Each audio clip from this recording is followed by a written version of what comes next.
अस्सलाम वालेकुम, welcome back to my channel. Another day another vlog in my life. कैसे हैं आप सब लोग? उम्मीद करती हूँ आप सब लोग ठीक ठाक होंगे, मज़े में होंगे। मैं भी अल्हम्दुलिल्लाह बिल्कुल ठीक ठाक मज़े में। तो अब आप कहेंगे कि फिर कौन से बॉक्स आ गए हैं जी। तो दिखाती हूँ आपको आज हम लोग क्या चेंज करने वाले हैं जनाब। तो कुछ चीज़ें ऐसी थी जो मैंने आपको बताया था कि काफ़ी दिनों से ऑर्डर हुई हुई थी, डिलीवरीज कुछ की आ गई थी, कुछ की नहीं आई थी, लेकिन अल्हम्दुलिल्लाह काफ़ी कुछ जो हम लोगों ने ऑर्डर किया था वो घर में आ चुका है। तो आज हम लोग खोल रहे हैं जी एक लाइट। और ये लाइट कहाँ जाएगी ये आपने थंबनेल पे तो शायद देख ही लिया होगा, तो आपको पता चल गया होगा। जी जनाब, हम लोगों ने लाइट चेंज की है, आपको याद होगा पिछले दिनों जब मैंने अपने मेन एरिया की चेंज की थी सारी सेटिंग। तो उसमें हमने क्या किया था कि हमने मेरे पास ऊपर रूम में लैंप था, तो मैं लैंप लेके आई, तो मैंने वो लैंप वहाँ पे रख दिया था। सब लोगों को बड़ा अच्छा लगा, हमें खुद भी बड़ा अच्छा लगा, लेकिन नवीद को था कि नहीं मुझे कुछ डिफरेंट लेना है, मुझे कुछ डिफरेंट लेना है। ये लैंप मैंने बड़े अरसे से मैं देख रहा हूँ, तो मेरा दिल है कि कोई डिफरेंट लुक का मैं लैंप लेके आऊँ, लेकिन वो ऐसा लैंप हो जो हमारे इंटीरियर के साथ भी जाए। आपको पता थोड़ा डार्क हमने किया है, थोड़ा कोजी कोजी वाला वो हमने किया है। तो इवेंचुअली नवीद को कुछ पसंद आ गया, हम लोगों ने मंगवा लिया, घर आ चुका है।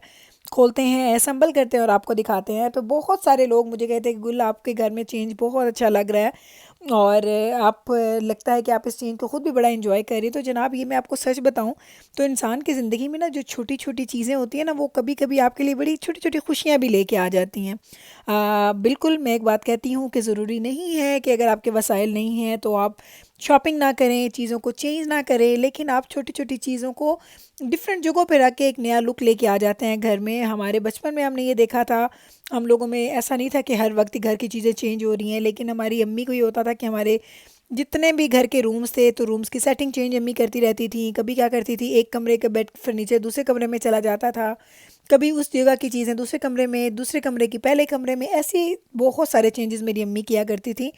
तो यहाँ पे भी हमारी मजबूरी है कि जो चीज़ें जहाँ पे हैं वो सिर्फ वहीं पे रह सकती हैं, वो जाती नहीं है। क्यों? क्योंकि यहाँ पे जगह जो है वो बेडरूम्स, जो मेन बेडरूम है वो बड़ा है, बच्चों के बेडरूम छोटे हैं, लिविंग एरिया अपना एक सर्टेन जगह है, डाइनिंग रूम की एक अपनी जगह है, तो मैं चेंज नहीं कर पाती। तो इसलिए यही होता है कि दिल चाहता है कि चलो कुछ अर्से के बाद वैसे थोड़े से चेंजेस लेके आ जाएँ, जिसके साथ हमारी चीज़ों में एक नयापन आ जाए और आपकी ज़िंदगी में थोड़े से वो कहते हैं ना मज़ा आए। क्योंकि मुझे अच्छा लगता है, जब से मैंने घर की सेटिंग चेंज करना स्टार्ट किया ना, तो ट्रस्ट मी जी एक बड़ा प्लेजेंट सा एक फ़र्क फ़ील होता है कि अब मैं जब क्लीनिंग करती हूँ ना, और जब घर सारा साफ़ करने के बाद एक उनमें नज़र डालती हूँ अपने पूरे घर पे, तो मुझे इतनी खुशी होती है। पहले भी खुश होती थी, मैं हर हाल में खुश रहने वाले लोगों में से हूँ, लेकिन अब थोड़ा ज़्यादा अच्छा लगता है। और सबसे बड़ी बात यह है कि आप लोग पूछते हैं कि गुल आप ये बताएं, लिंक्स बता दें कहाँ से आपने चीज़ें ली हैं, शॉपिंग कितने की है, को जो चीज़ भी आप दिखा रही है उसकी प्राइस बता दें, कंपनी बताएं। तो जनाब मैं आपको सच बताऊँ तो मैंने पिछले दिनों एक चीज़ की कीमत बताई थी। जब हमने कंप्यूटर टेबल्स लिए थे तो मैंने बोला था कि वो कितने का लिया था, हमने वो टेबल की प्राइस बताई थी, मैंने बताया था कहाँ से लिया था। तो लोगों ने कहा इतना महंगा आपने ले लिया, क्यों ले लिया, फजूल खर्ची। तो मुझे फिर अच्छा नहीं लगा, मैंने कहा नहीं ऐसा करती हूँ कि अब बताऊँगी ही नहीं। जो चीज़ है, जितने की भी चीज़ है, वो बस मेरे तक कि आप चीज़ को देखें, इंजॉय करें, लेकिन अगर चीज़ की प्राइस बताने से किसी को बुरा लगता है तो मैं इसलिए प्राइसेस नहीं बताती हूँ। तो ये देखें जनाब, यहाँ पे हमने रखा है जी लैम्प, और अभी मैं आपको इसकी, ये अभी इवनिंग का टाइम हो रहा है, तो मैं आपको इंशाल्लाह ताला रात के टाइम दिखाऊंगी जब ये अच्छे से सेट हो के उसकी लाइट्स वगैरह भी हमने देखनी है। अभी इसको एडजस्ट करेंगे, फिर मैं आपको दिखाऊंगी कि इसका फाइनल लुक कैसा नज़र आ रहा है। मुझे तो बहुत अच्छा लगा, इतना डेलिकेट सा था, इतना खूबसूरत, इतना नाजुक, इतना, और इंटीरियर के साथ इतना प्यारा बैठा है, मैं आपको क्या बताऊं। तो ये देखें जनाब, ये है जी इसका फाइनल लुक। अब है जी शाम का टाइम, तो मैंने कहा पहले भी आपको शाम का मैंने एक क्लिप बना के दिखाया था, तो आपको पता चला था कि लैम्प के साथ क्या चेंज है। तो अभी आप देख लें, ये है जी उस लैम्प का लुक, हमारे इंटीरियर के साथ बहुत अच्छा गया है। खुशी इस बात की थी कि जो चीज़ हमें जैसी चाहिए थी वो वैसी ही मिल गई। क्योंकि कभी कभी ऐसा होता है कुछ चीज़ें आप लेते हैं लेकिन आपको वो देख के मज़ा नहीं आता, लेकिन अल्हम्दुलिल्लाह हम लोगों ने, सब लोगों ने इसको अप्रूव किया। जब ये नया लैंप आ गया, हमने ये रखा, फिर दूसरा रखा, फिर हमने बच्चों से पूछा, सब बच्चों ने कहा कि नहीं ये ज़्यादा अच्छा है, इसी को यहाँ पे रखें। तो ये है जिसका फाइनल लुक, देख सकते हैं आप लिविंग रूम की जो इसका फाइनल लुक है वो कैसा नज़र आ रहा है। मेरा दिल करता है कि काश मैं आपको वैसे दिखाऊं, क्योंकि जब मैं कैमरा पे देखती हूँ कैमरा पे भी बड़ा हसीन लग रहा है, लेकिन रियल लाइफ में नेकेड आई के साथ देखने में ज़्यादा अच्छा लग रहा था। मुझे तो बड़ी खुशी हो रही थी। और एक मज़े की बात बताऊं कि जिस वक्त मैं आपको एक और सीक्रेट बताती हूँ, जिस वक्त ये इसकी डिलीवरी घर आई थी, मैं घर पे नहीं थी, मेरी मसाज की अपॉइंटमेंट थी, तो मैं मसाज पे गई हुई थी। मुझे पता ही नहीं चला, और मैंने बैब्रिस को पता था कि अम्मा ने इसकी व्लॉगिंग करनी है, तो ये सारा आज का जो व्लॉग है, जो फिल्म किया, वो बैब्रिस ने किया। तो बैब्रिस, जब मैं घर वापस आई तो बैब्रिस मैंने देखा, मैंने कहा ये क्या है, तो वो लैम्प पड़ा हुआ था नया। मैंने कहा वाह, ये कब आया? कहते अभी आया था, बाबा ने बोला चलो इसको हम लोग यूँ करते हैं कि अभी से असम्बल कर देते हैं, अम्मा को सरप्राइज़ देंगे। और मुझे वाकई सरप्राइज़ मिला, क्योंकि मैं एक्सपेक्ट नहीं कर रही थी कि मैं घर जाऊँगी तो इतना बड़ा चेंज घर में आया हुआ होगा। प्लेजेंट वाला चेंज, खूबसूरत वाला चेंज। तो जनाब, घर की सेटिंग देखी, अप्रिशिएट किया। अब अप्रिसिएशन के बाद बारी आती है जी खाना खाने की। तो आज मैं बना रही हूँ जी फ़िश पकौड़ा, और साथ में हम लोग बना रहे हैं जी नान वगैरह। अब बनाती हूँ, आपको हमेशा पता है फ़िश के साथ नान अच्छे लगते हैं।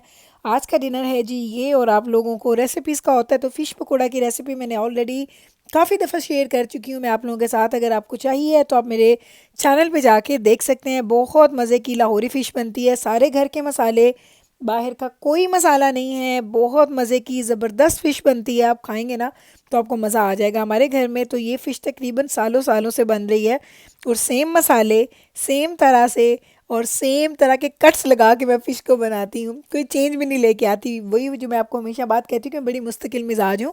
और ये मुस्तकिल जो मिजाजी है ना, ये कभी कभी मुझे बड़ा फ़ायदा भी दे जाती है, क्योंकि जब मेरा दिल चाहता है ना कि चीज़ें सेम रहें, चीज़ों में चेंज ना हो, तो वो मुस्तकिल मिजाजी की वजह से ना बड़ा आपको ये फ़ायदा हो जाता है, बेनिफिट होता है कि आप उन चीज़ों से उस तरीके से तंग नहीं आ रहे होते। मैं सेम खाने बनाती हूँ, सेम रेसिपीज़ के साथ बनाती हूँ, तो उसका ये फ़ायदा होता है कि जब हम खाते हैं ना तो बड़ा ही मज़ा आता है। सीरियसली खूब इंजॉय करते हैं डिनर को। या कोई भी मैं स्नैक्स बनाती हूँ, डिज़र्ट बनाती हूँ, तो इस तरह की चीज़ें बनाने में मुझे अच्छा लगता है, क्योंकि मुझे सब चीज़ें पता होती हैं कि इसमें ये रेसिपी में जाएगा, इसमें वो जाएगा। कोई नई चीज़ें नहीं होती जो आपको पढ़ पढ़ के बनानी पड़े। तो जब मैं पढ़ पढ़ के बनाती हूँ ना, तो उससे मुझे ना कुकिंग करने में मज़ा नहीं आता। इवन जब मैंने किसी की रेसिपी करनी होती है ना फॉलो, तो भी मैं याद करती हूँ कि ऐसे ऐसे ऐसे ऐसे सारी चीज़ें मैंने इसमें ऐड करनी है। तो वो याद करने के चक्कर चक्कर में ही ना, तो वो मुझे याद हो जाती है। वरना देख के रेसिपी बनाना या पढ़ के रेसिपी बनाना मुझे बड़ा ही अजीब लगता है। मेरे पास इतनी जो रेसिपी बुक्स हैं, जो डिफरेंट जगहों पे डिफरेंट टाइम्स पे, जब मैंने इंस्टेंट पॉट ख़रीदे या मैंने एयर फ्रायर्स ख़रीदे तो उनके साथ आती थी। आज तक मैंने कोई रेसिपी ट्राई नहीं की। मुझे इतनी कल हंसी आ रही थी, कल मैं देख रही थी बुक्स, तो वो कोई 10-12 बुक्स हैं मेरे पास, रेसिपी बुक्स। हाँ ठीक है, उसमें से सारी चीज़ें तो मैं नहीं बना सकती, लेकिन कुछ तो मैं ट्राई कर सकती हूँ ना। लेकिन फिर भी मेरे में हिम्मत नहीं होती कि मैं उसको देखूँ करूँ, जबकि बहुत सारे लोगों को मैंने देखा है जो रेसिपीज़ लिखते हैं, बाकायदा लिखते हैं, और लिखने के बाद उसको फॉलो करते हैं। मेरे से कभी कभी ऐसा भी होता है, मैं किसी से कोई रेसिपी लूँ ना, तो मुझे बोलेगा याद कि अच्छा आप लिखें, हम आपको बताते हैं, तो मैं लिखती नहीं हूँ, मैं याद कर लेती हूँ। और फिर जब बिल्कुल टाइम होता है ना वही रेसिपी बनाने का, तो मुझसे अक्सर चीज़ें मैं भूल जाती हूँ कि अल्लाह इसमें क्या डालना था। तो ये भी होता है, नुकसान भी है और फ़ायदा भी है। तो सारी सारी चीज़ें जो है ना, इस तरीके से होता ही रहता है। लाइक कभी अच्छी चीज़ें हो जाती हैं, कभी बुरी हो जाती हैं। तो ये सारी चीज़ें आपकी ज़िंदगी का हिस्सा होती हैं। इनमें से कोई चीज़ें भी अगर आप में नहीं हैं या आप में हैं, तो इस पे आपका कोई कमाल नहीं होता। कुछ चीज़ें आप दुनिया में लेके आते हैं अपने साथ, और मेरे में ये चीज़ जो है ना वो साथ आई है। तो बस जनाब, अभी हम लोगों ने देखें फ़िश बन चुकी है, खाना खाते हैं। और खाना खाने के बाद नवीद ने कर दिया जी आज मेरे से फरमाइश। और नवीद की फरमाइश क्या थी जी? उनको चाहिए था अंडों का हलवा। इसकी रेसिपी भी मैं आप लोगों के साथ शेयर कर चुकी हूँ, फिर भी आपको बता देती हूँ। इसमें मैंने लिए हैं जी 2 एग्स। तो अंडे आपने लेने हैं 2। एक अंडे के लिए 2 चम्मच, 2 टीस्पून शुगर के जाएंगे। और ये आपने याद रखना है इसका रेशो, एक अंडा, 2 teaspoon sugar, and half tea spoon कोई भी घी या ऑयल या मक्खन, जो चीज़ भी आपने डालनी है। मैं इसको देसी घी में बना रही हूँ, नवीद को पसंद है। तो मैं चूँकि 2 अंडों का हलवा बना रही हूँ, तो इसलिए मैं सारी चीज़ों की क्वांटिटी डालूंगी डबल। आप लोगों को मैंने सिंगल की बता दी है, ट्राई कीजिएगा, बड़ा मज़े का बनता है। अचानक कोई गेस्ट आ जाए और किसी मीठे का दिल करे, तो 6 अंडे लें या 8 अंडे लें या 12 अंडे लें, और उसका ये मीठा बनाएं, आपको बहुत अच्छा लगेगा। लोगों को भी अच्छा लगता है। वैसे ऑनेस्टली बताऊँ, मैं ज़िंदगी में अंडे हर शक्ल में खाती हूँ। लाइक मुझे फ्राइड एग्स अच्छे लगते हैं, मुझे स्क्रैम्बल्ड एग्स अच्छे लगते हैं, मुझे ऑमलेट्स अच्छे लगते हैं, मुझे बॉयल्ड एग, तो उसमें तो वो बात ही ना करें, मैं बहुत ज़्यादा खा सकती हूँ। सिर्फ मैं मीठे अंडे नहीं खा सकती, पता नहीं मुझसे नहीं खाए जाते, लेकिन नवीद को अच्छे लगते हैं। तो कभी कभी वो मुझे कहते हैं कि मुझे अंडों का हलवा बना दो, तो आज उन्हीं दिनों में से एक है, तो नवीद के लिए बना रही हूँ जी मैं अंडों का हलवा। बस इसमें सारी चीज़ें हमने मिक्स की हैं। अच्छे से मिक्स करने के बाद बस आपने इसको तेज़ आंच पे बनाना है।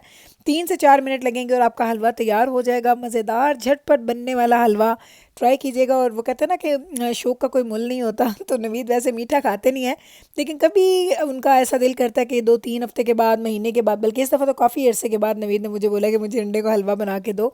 तो जब वो कहते हैं तो मैं उनको जल्दी से बना के ला के दे देती हूँ। अभी देखिए रात के 10:15 बज रहे हैं। नॉर्मली इस वक्त पे वो कोई चीज़ नहीं खाते, लेकिन अभी आजकल चूँकि वो अपना काम कर रहे हैं, उनकी क्लासेस चल रही हैं, तो उनको भूख लगी तो उन्होंने बोला कि गुल मेरा दिल कर रहा है अंडों का हलवा बना के ला दो। मैंने कहा अच्छा, बस अभी गई अभी बना के लाई, 2 सेकंड का काम है, बन गया है अंडों का हलवा। और बस अब हम लेके जाएंगे, नवीद को दूंगी और उसके बाद बस अब हम सोने की तैयारी करेंगे। उम्मीद करती हूँ कि मेरा आज का ये व्लॉग आपने एंजॉय किया होगा, आपको आज का ये व्लॉग अच्छा लगा होगा। अगर अच्छा लगा है, और आप ये बताइएगा कि आपको लैम्प कैसा लगा, ये भी आपने ज़रूर बताना है, नया लैम्प कि पुराना लैम्प, दोनों का वोटिंग कीजिएगा कौन सा आपको अच्छा लगा है, क्योंकि मैं हमेशा जानना चाहती हूँ कि मेरे देखने वालों को मेरे घर में क्या चीज़ ज़्यादा अच्छी लगती है। तो बस आपकी जो कमेंट्स का या आपकी ओपिनियन का मैं वेट करूँगी, और यहीं पे इसी नोट के साथ ले लूँगी आपसे इजाज़त। मिलूँगी कल आपके साथ सेम टाइम पे, सेम चैनल पे, एक और नए मज़े के व्लॉग के साथ। तब तक रखिएगा आप अपना ख्याल, हमें रखिएगा आप अपनी दुआओं में याद। टेक केयर जी, अल्लाह हाफिज़।